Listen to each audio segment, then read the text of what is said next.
Hey guys, Dustin Neely from Church Planning for the Rest of Us, and I wanted to take just a moment right now and answer a question that just came up on my blog that I think a lot of people ask themselves, and that is, how do you decide whether to use your iPad or your laptop for a certain task? And I think this is a very broad answer that I will try to break into a few components. The first one is, it really depends on what you need to do. For example, on the iPad 2, you can edit video, but iMovie has some limitations. For example, I've not figured out how to successfully put titles on there. I think it's because it won't do it.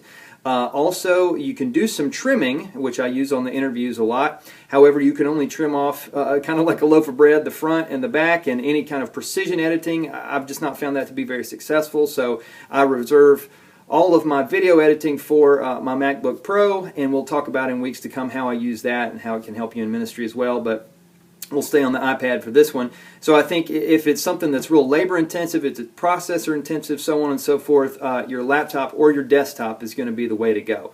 Where I think the iPad is particularly helpful for how I do my work is for those ways that I need to have this device in my hand. For example, I read almost all of my Kindle books, iBooks, whatever, on the device itself.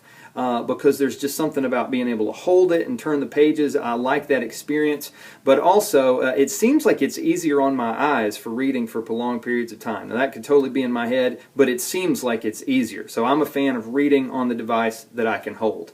I also think I told you in the last video, I preach off the iPad, and I don't do that to be cool and trendy, and if you're going to do that, I would encourage you to downplay that. Don't make that a big deal, because you want people to focus on Jesus and the Scripture and not whatever the preacher's got in his hand.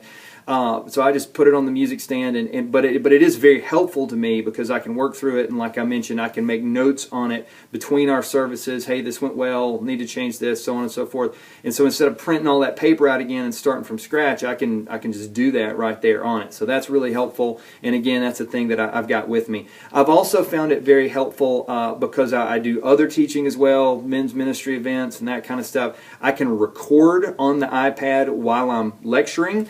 I also do a weekly mentoring group for the church planting residents that I have at our church, and so I will tell them, hey, I'm going to record this so we can turn this into blog posts later and that kind of stuff.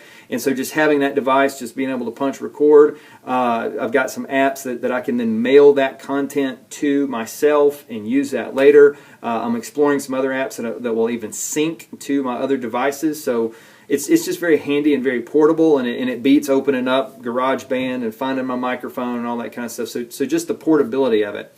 And really, I think if you want to boil all this down to one kind of principle, I think that's really where it all begins. It's, what do you need this device to do, and is it going to be easier to do this on the iPad or easier and better to do it on the laptop? So that's a little portable statement that I would give you, and you're just going to have to experiment to find out what works for you.